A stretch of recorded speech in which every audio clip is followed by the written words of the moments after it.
Hey, everybody, this is Scott Jones. I want to talk to you today a little bit about magic.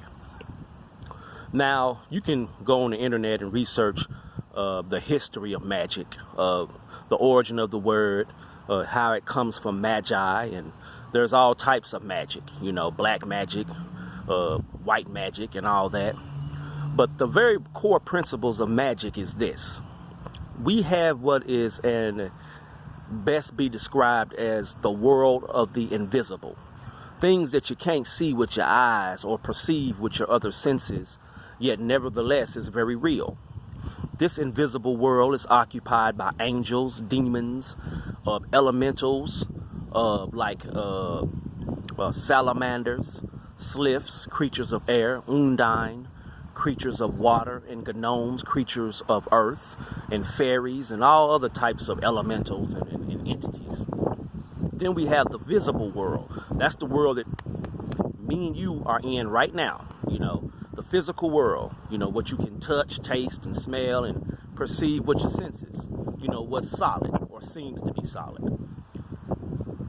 The greatest art of magic, the core of it, is how to use a series of gestures, abracadabra and that type of thing, rituals, spoken formulas, to make contact with the visible world, the invisible world, you see.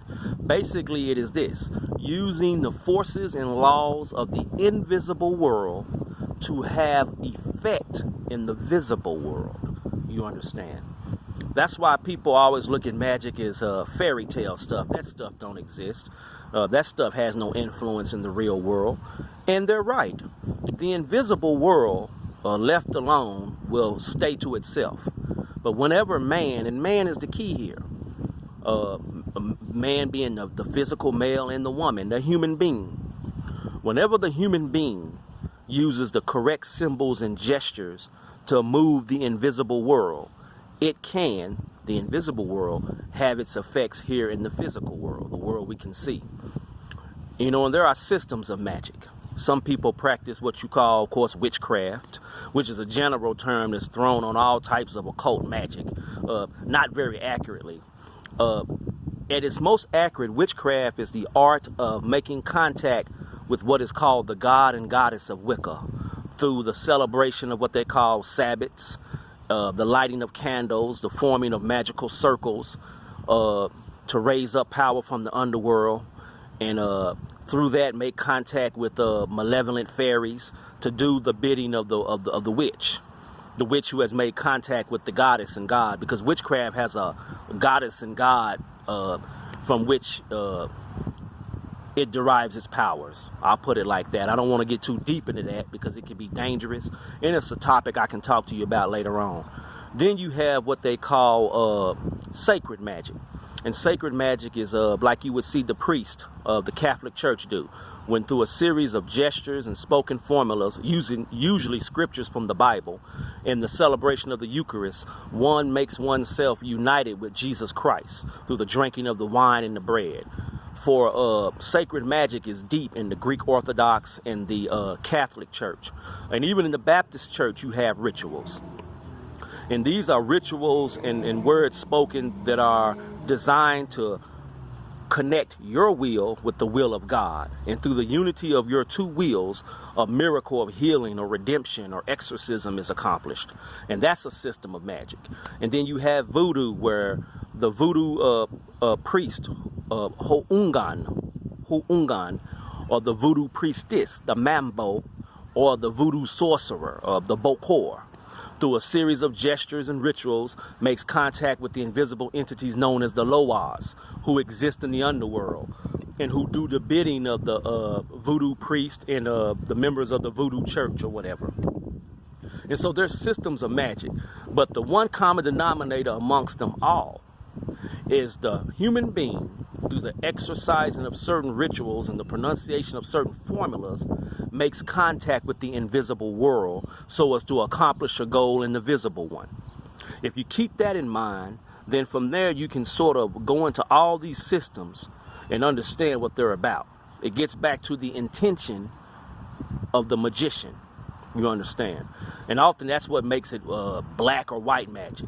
Because ultimately, black magic is a series of rituals and formulas spoken to make contact with invisible forces for the intention of doing harm to another. You understand? Whether it's voodoo or witchcraft or sorcery or whatever.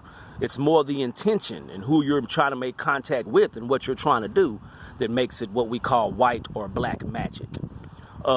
One of the things that's important to know about magic also is the law of correspondences.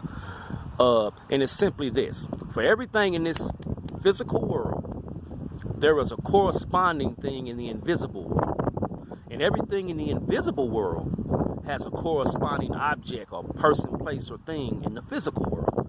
Let me explain it like this, because it can get a little crazy the way I'm describing it. I'll give you one example. The sun. The sun in the sky corresponds to the metal gold. And it also corresponds to the archangel Michael. And in the Hindu system, it corresponds to the heart chakra. The moon corresponds to the metal silver.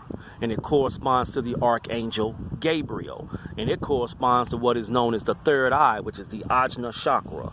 It's not the pineal gland, it's the Ajna chakra, the pituitary gland.